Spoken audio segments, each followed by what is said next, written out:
Hey there, friends. We've got 6 new creative clusters for 6 new flow journals that will go in the shop sometime this week. I hope all of you are having a good Sunday. It is Sunday, no, it's not February. It's Sunday, July the 12th.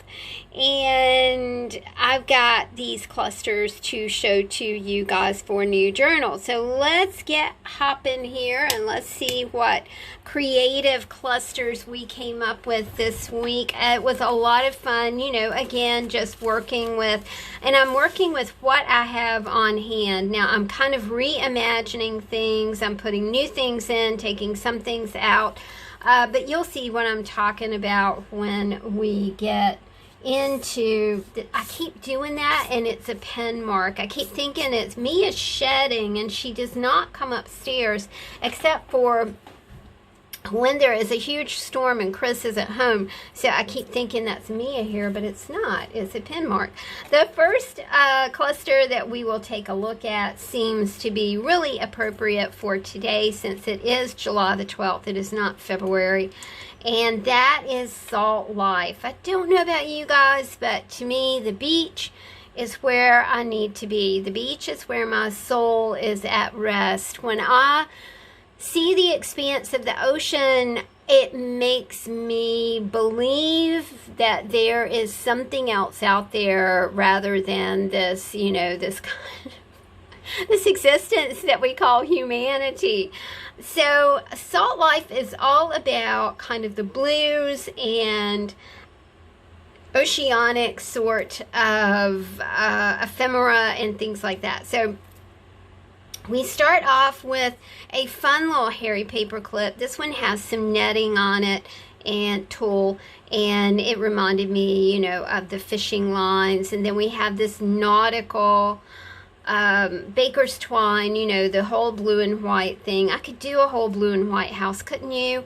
And then we have the little, now this, I'm not quite sure what this is. This almost looks like ceramic pieces that someone has broken apart and then put a nice hole in, and the front of the piece is slick, so it does look like some sort of pottery or something.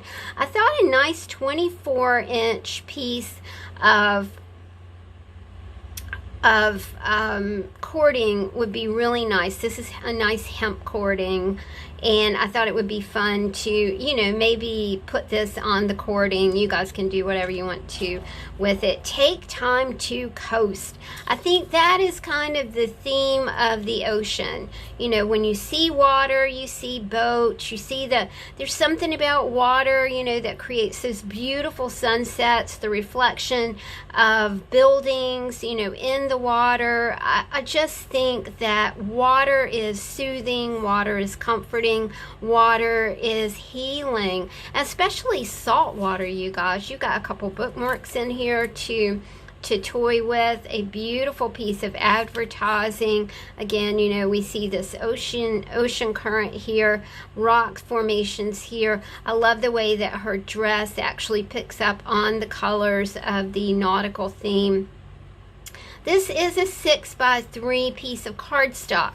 My idea is that maybe you want to make your very own mini book out of this 3x6 piece. You can fold it in the middle and do a 3x3 mini book. Anchors away. We've got anchors and compass roses. Compass rose is one of my favorite things in the whole wide world. So this is great for collage. We've also been using these on chippies. They go down really well with a glue stick, you guys. You know, the tricky part about working with a napkin is trying to get the back off, but you know, you guys were very helpful about you know, trying to get the backs off of napkins. We have a sweet image here. Now, to me, this is the image that I would like to see from my kitchen window. We have some kitchen cutlery here, some glass items, some sweet little cranberry lemonade going on, and we see the ocean or lake or whatever out here along with a beautiful tree. So, you know, maybe what would you like to see from your kitchen window? Another napkin that has fish, sailboat, seagulls, a bit of bunting, just a lot of fun things to play with. This is a word cue sheet. It says constellations on the darkness, wide open sky, like the moon, there are stars. Miss C was so kind to send these reinforcements that she so cleverly colored. I can't find them. I'm going to look the next time I go to the Dollar Tree, but I am not getting out much these days. You know, I do know that you can shop at the Dollar Tree online, but I think you have to buy 20 of an item or something like that. But anyway, I might try that. Oh, and I haven't been to Amazon, and we know how helpful Amazon is. Right this moment, I realized I was going to run out of paper clips, and it was not a week to go to the store, and I thought, I'll just go on Amazon, and I did, and I found exactly what I needed. It was like 11 a.m. one morning, and by golly, at 11 a.m. the next morning they were here, and I didn't have to go anywhere. It was awesome. This is Thrift Store. It was really fun to put this together because it was like going to a thrift store. I really dug in my stash and really did find some very cool and fun things. You know, when you go to a thrift store, you're just going to find all kinds of things that people did not want anymore, that they wanted to pass on. I always like to go to thrift stores and find the, you know, the grandma things that you just don't see anymore, whether it's an apron or a vintage piece of fabric. I have not been to a thrift store since March, and don't really know when I might go back. Though our thrift stores are open, but several of them that I really did love closed permanently during the shutdown. So we've got thrift store here. Let's just, you know, you might find in a thrift store, you might find some. This is 1973. It was an unopened package of rickrack. I really did love that color. You might find some jewelry, whether it's grandma's jewelry or this is kind of a modern-ish kind of jewelry piece. So you might find some scrap abandoned jewelry. Let's see what else we found on our trip to the thrift store. You guys chime in and let me know your best thrift store find. I would love to know what it is. We've got, you know, abandoned, orphaned rubber stamps right here. You know, somebody didn't like them or cut them apart or didn't use them. We've got tickets. A lot of people, when they do a raffle, they'll just keep their ticket. You know, they have to look at your ticket, but then sometimes, you know, as a memento of an occasion, you might have kept your ticket. You know, all those painting projects, we like to, you know, we like to plan projects, but sometimes, and we even go so far as to plan a color scheme, and then it's like, yeah, I don't want to do that. So, you know, you might find some color chips, some paint chips at the thrift store. This is... I always find these at thrift stores, and I always buy them because I think they're really interesting. These are the adhesive gift tags that you can adhere to packages. This one is already filled out. It says to Mom from your girl, so I thought that was really interesting. You might find, now my friend Miss Ann posted the other day that she is, you know, she's still kind of cleaning out her mom's, her mom passed away, so she is cleaning out her mom's ephemera, and she found a lot of recipes that her mom had cut out but never made, never used. Apparently her mom is probably like my dad and just kind of keeps everything. So you might find some old recipe cards, you never know. Might find some vintage wrapping paper. Now these are 2 pieces of vintage wrapping paper. My friend Jenny was cleaning out her 1900s house and found 2 pieces of vintage wrapping paper. She found 2 like sheets of vintage wrapping paper. So she put those in a bag for me. These are not from 1900, but you know, to me they're kind of looking like this might be 1960s, 70s. You know, this might be a little more current. Very, very cool house that she lives in. You might find things like Thanksgiving cards, Christmas cards, that sort of thing. Might find some beautiful vintage fabric. Might find a vintage greeting card. This one says, "A wish for my dad on his birthday," and it's signed "Your Son." So I thought that was super cool. You're always going to find abandoned art supplies. Abandoned art supplies, if they just had a thrift store with abandoned office supplies, yes, I would be there. I love office supplies.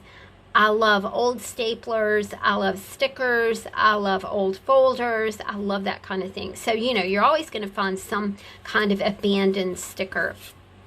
You also might find some children's toys. Now, these are Legos, and you might find some of those. And you might find just clever pieces that people have cut out. Look at that. That's a 2.5 by 3.5 piece of packaging.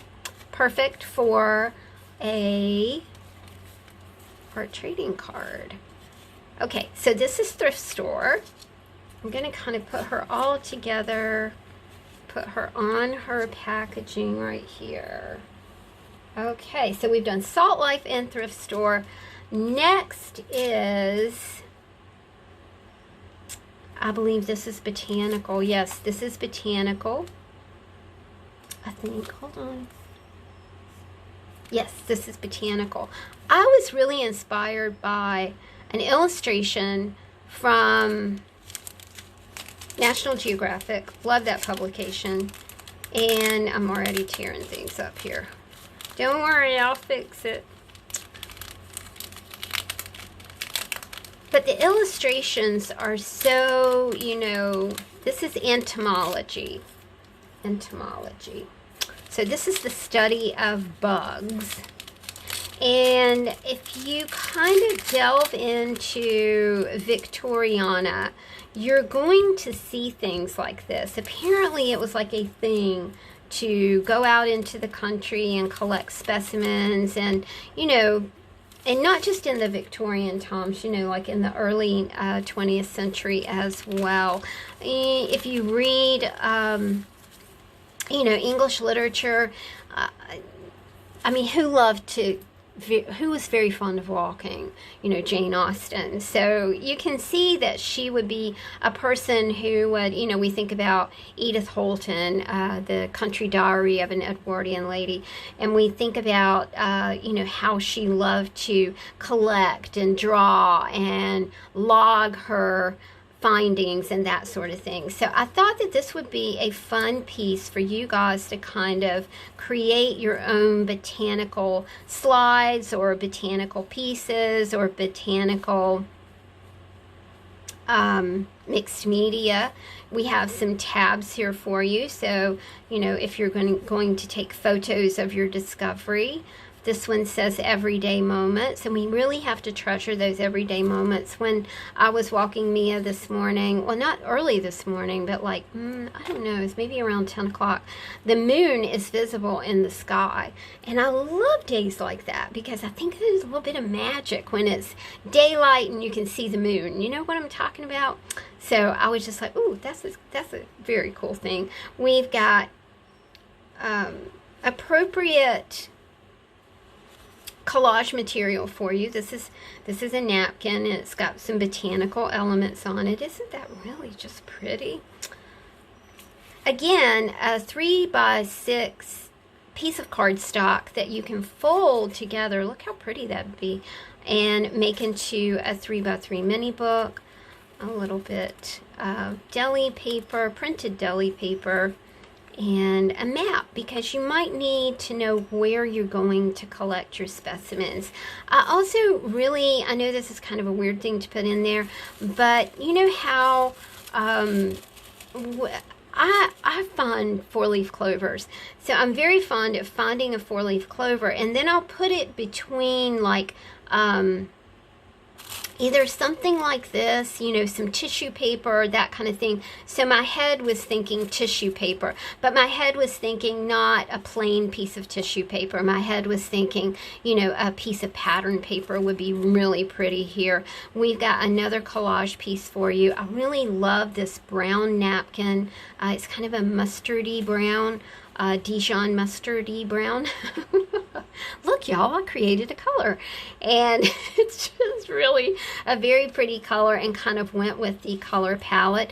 A 2.5 by 3.5 little image here of the great out of doors. Again, this is some paper that I reimagined. I did have just a few scraps of that left.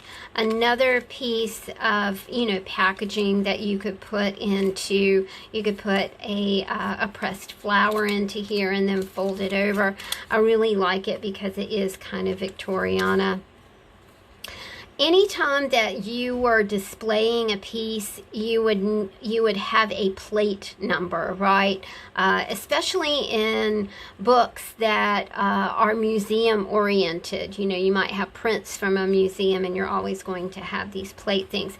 Another cool thing about these little botanical images was that they all had numbers on them, and I just thought that that was super cool. And, you know, again, just for labeling, you know, maybe giant moth, or maybe lilac bud, that kind of thing. All right. So we got some entomology going on, and we got kind of a bit of a history lesson, so that was kind of fun. All right, let's set this to the side. Next, we have Animal Planet. I love animals. Animals are great. Animals are, I like animals sometimes more than people. My sister has a coffee cup that says, "The person I love most is my dog." This is funny. So we have a little bit, now each one does have a little bit of animal inspired washi tape. So let's see what we have in here. Remember that when you get a creative cluster, it will have the same kinds of items, but not the same items. Every cluster is different. So we have this wonderful image of a kitty cat, and he's just lying on a chair. He looks very chill. A wonderful howling wolf. Now this is a piece that my friend gave me. She lives in Colorado. I thought it was super cool. We've got art trading coin blanks. Now this is the stripes of a zebra right here. I created these pieces for you guys, Meow and Woof. I Frankensteined it together with some adhesive letters that I had left over from whatever. Elephants, you guys know my elephant story, how much I love elephants. This is an elephant stamp on a scrap of 1958 paper, which is the year that I was born. So I thought that that was fun. We've got kitty cat notes right here. This is an American kestrel, so I thought that you know, our animal kingdom includes, of course, birds. A beautiful photo of a horse. I think this was on maybe Currituck Island. I'm not sure. Bunny is our collage image. Sweet little bunny. We saw our bunny yesterday. It seems like we only have one left. It seems like the mama and daddy maybe moved away, but we still have the baby bunny. Mia likes the baby bunny, and we have to watch her very closely because, yeah, she likes to hug bunnies with her mouth. And, yeah, there's that.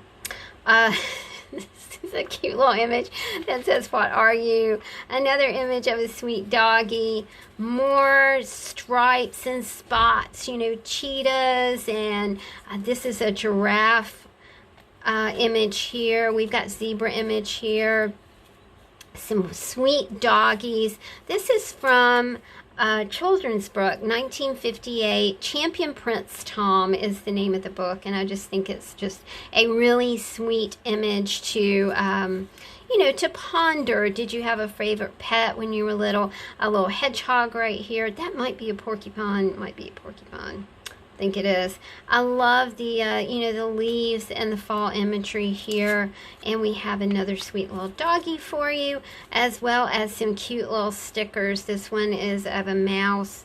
I think that's a mouse too. This is a mouse dressed as a pirate. Ah, you know how much I love my pirate stuff. Captain Jack Sparrow rules. All right, let's set this aside. And we'll put this in here like this. And set this one aside. And let's see, we have the Naturalist. Now, naturalism is, you know, again, it goes back to the study of nature. So we have a sweet little package right here for you. And clusters, you know, you can kind of, I mean, use what you know, y'all. You know, art trading cards, you know, art trading coins. Maybe that's going to be your journey to follow when you take your creative cluster apart. And, you know, maybe you're going to do some mixed media, maybe a 4x6 mixed media or something bigger. You do have, you know, you have book items, okay? So you can make your own book. This is a cover for a book. You know, we're kind of studying the blue and yellow. We've chosen a blue and yellow color palette here. Very soothing. Blue has begun to be, you know, for years and years and years it was red, red, red, red. Well, as I'm aging, I'm kind of into the blues, not the music.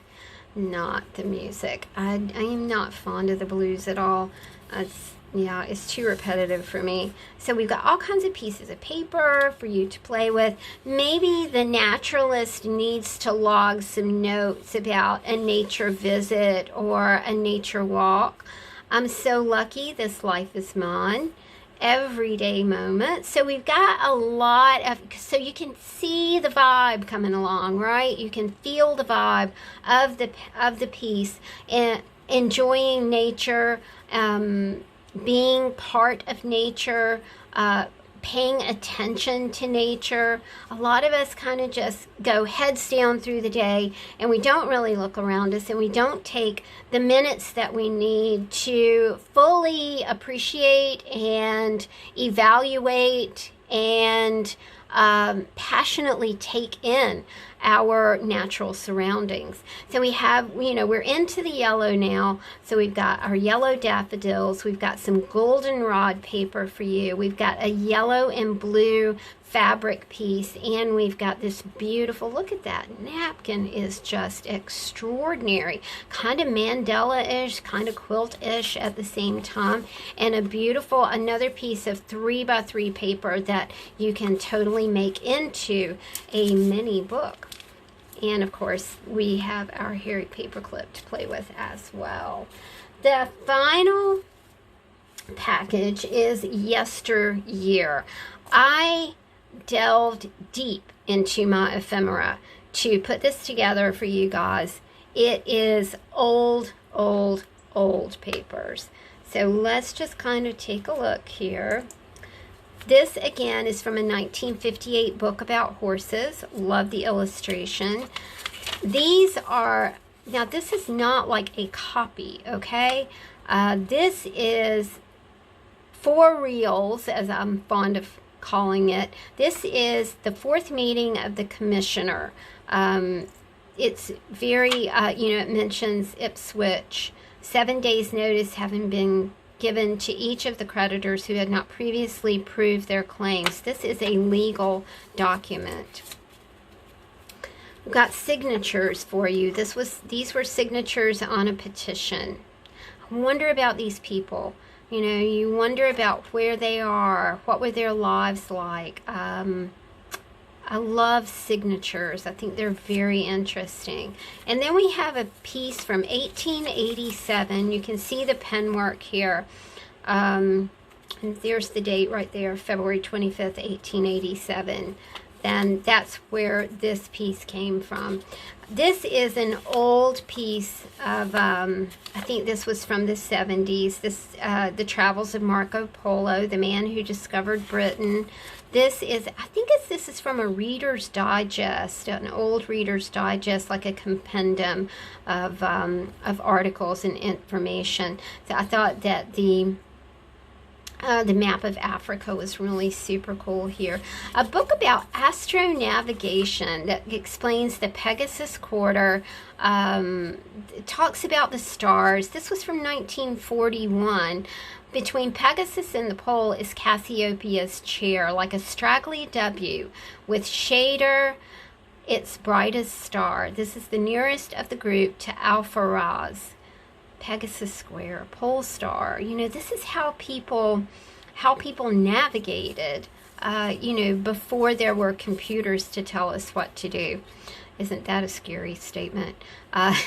True, false. These are Time magazine, people in the 30s. I thought that this really sweet cutout of, I just finished watching The Last Tsars. This is Tsarina Alexandra. Man, what a story, you guys. What a frickin' debacle all that was. It was just very, very interesting. This is another old piece from a magazine. At home and abroad, this American evangelist campaign for moral rearmament. And, you know, was that Billy Sunday, Frank Buckman, Amy Semple McPherson? I don't really know. But, you know, something to discover, something to Google on your phone, right? This is the Bedford, Saco, Maine part of the phone book. I like the advertisements, so I kind of wanted you guys to have part of these advertisements. Lots of fun there. Another 3x3 mini book. My friend Crazy Judy, the my card lady, went to Habitat for Humanity in Williamsburg and bought back National Geographic maps from 50 states, as well as, now this is the one from Hawaii, as well as other National Geographic publications. I am only like this much into this huge stack of stuff that she brought me. Very excited about delving into that, but I thought that the Hawaiian imagery was just stellar. I believe this is a French dictionary. Yes, it is. Look at that. Isn't that just beautiful? See what I mean by really diving in? I really dive deep, you guys. This was a part of a magazine. This is the movie. I'm not sure what this is. Manhattan. A bird plate. Cut from a magazine, and sweet little birds right there. So my friends, 6 new clusters, 6 new journals I'm creating this week. I so hope that you guys enjoy this approach. It does take a lot of time to put these together for you, but I do want to, you know, I love to know that your creativity is sparked, that you are staying very interested in creating from a point of inspiration. I think it's the sweetest thing in the whole wide world when you guys send things to me that you've created, when you talk about them, when you ask me questions, you know, about creativity. And you know, one of the questions lately has been, how do you curate stuff? I have no idea. I really don't.